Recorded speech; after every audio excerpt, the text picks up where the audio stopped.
What's going on, everybody? I know this is a different view than normal, and it's because I wanted to show you guys some Frank Thomas cards today.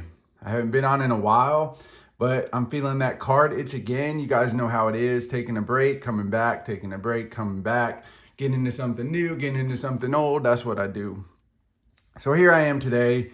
What I'm going to do is show off a few Frank Thomas cards just because that's what I'm in the mood to do.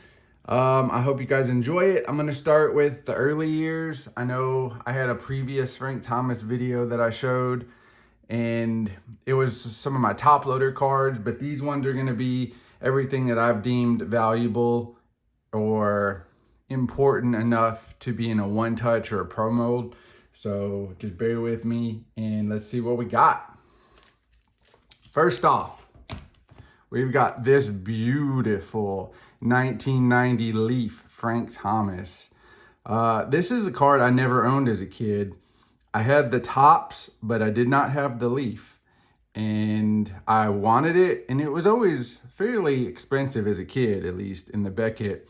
But I never got around to owning it. And about 2 or 3 years ago, I saw this at a card show in Nashville, and I decided I should own one of these. So I got it for, I don't know, 10 bucks, 5 bucks, something around there. And it looks awesome. I wish I would have had this as a kid. So that's a regret of mine for sure. The tops is awesome. Definitely do not have the no name on front, which I would love to own. But those have just went stratosphere crazy. Probably never own that one unless I make some kind of crazy trade. But yeah, this is the Leaf. This is the big one that started it all, basically. This was the card to get back in the 90s when Frank was the man. He's still the man, but oops. Next up, we have the Topps Tiffany from 91. This is a really cool card. You can see the back is a little more brighter than normal. I really like the Tiffany cards. They have that extra flair to them, that extra pop, a little bit brighter, a little bit shinier, a parallel of a really cool card. And so this was definitely a card I wanted to get.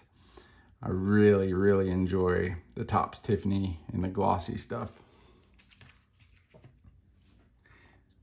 Here's a card you guys are definitely familiar with. This is that Donruss Elite. These are printed to 10,000, which seems like a lot now, but back then it was pretty minuscule. And these are just beautiful cards. I know this set was like the set to get in the 90s, and I understand why. Imagine getting this in 92, pulling an Elite out of Donruss in 1992. Can you imagine that? This is such a cool card. This is the only one I have from the Elite of 92, but man, what a beauty it is. And again, 10,000, which is crazy now, but back then it was not. Next up, we have a 93 Pinnacle Cooperstown. I don't know if you guys can see, but this, yeah, there we go. This is the Dufex. And these were special. This is the parallel of the base set. And this was distributed in a conference in Dallas, Texas.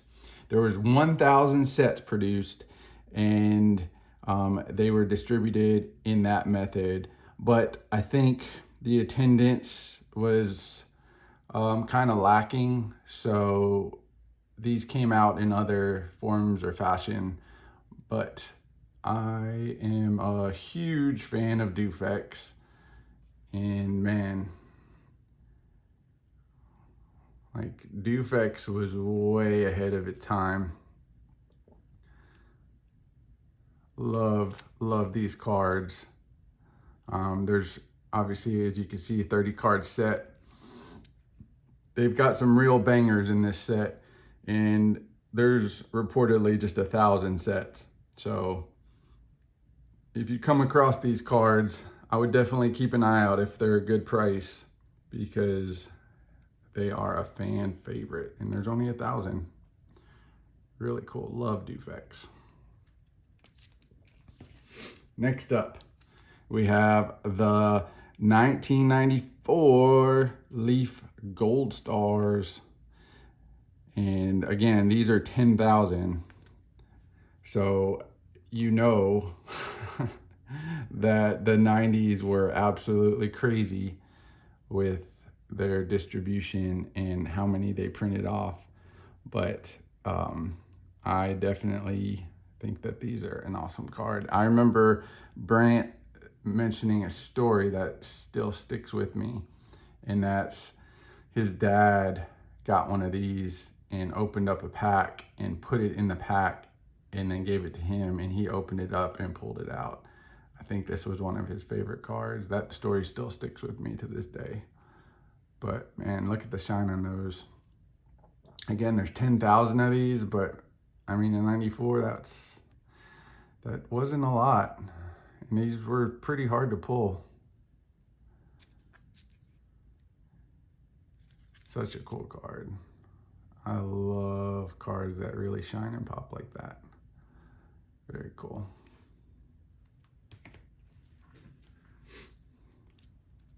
And then another Elite. This is the 95 Donruss Elite. And again, 10,000. There's 60 cards in this set, but these are die cut, the decal edge. You can see the shine on them. It's amazing, so cool. I've got the Paul O'Neill as well. Definitely love this set. This one really stands out from 95. Man, that's awesome. You guys definitely know this bad boy. 1995 Finest Refractor.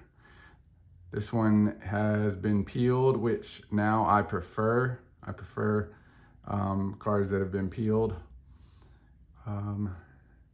I really like the green on this. I thought that really stood out. You know, the 93 and the 94 also were green, but this one has like a different kind of tint to it. It's a little more bold. Just, I don't know, it's like sharper in my mind. And I'm a huge fan of the 95 Finest. I have a couple of Tim Salmon refractors from Finest of 95. And next up we have a Leaf Limited Lumberjacks. I love wood cards, and this is one of them for sure. Definitely wood. There's only 5,000 of these.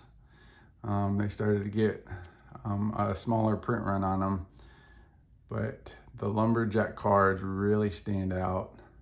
I know that some of them kind of have that bend, that curve nowadays just because of the wood card. But man, these ones, what a beautiful card. And you know, the wood grain, everybody's card is a little different just because of that. Everyone feels unique just besides the serial number. Very cool. And so this one, 95 Leaf Statistical Standouts. So you can actually feel the baseball seams on this card. And I remember buying this at a card show. Might have been the same card show I got the Leaf Rookie. It was $5-10, and man, what a purchase. I gladly shelled out the cash for this one. I never owned this as a kid, but having it now is really cool. I would love to have this whole set, and it's just so unique. Another 5,000 card, but as you can see, how it's like got the embossed seams, and you can feel it when you're touching it. It's really, really awesome. So unique, man. The 90s were just a unique time for cards. Here we got the 95 Pinnacle Museum Collection. Another Dufek situation here.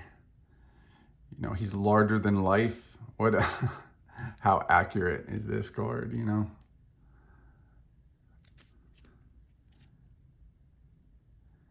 The museum collections were out for a while. I think they started in 93 or 94, but they were really cool. That was a really good idea from Pinnacle. And, you know, this is the year that they had that artist proof rainbow foil. I've got the Tim Salmon of that, which that's still not really sure how those came about. So they're really rare. When you see them, definitely keep your eye out.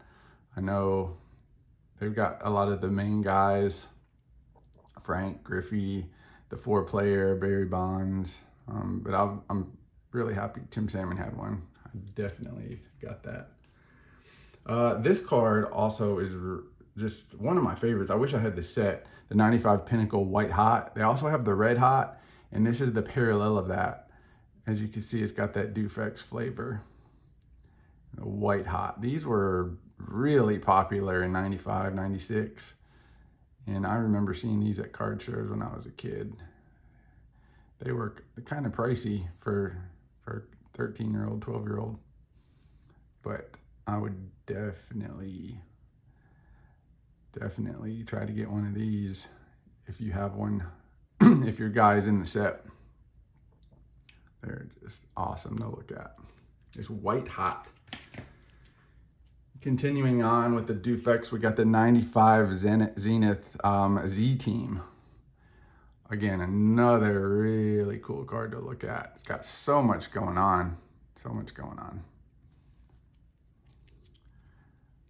As you can see, the back, it's got that like gold tint to it, but the front is just straight Dufek style. Football also did Z-Teams as well, and I think hockey did that too. I know I have the Barry Sanders of this. And then we got the 96 Finest Gold Refractor.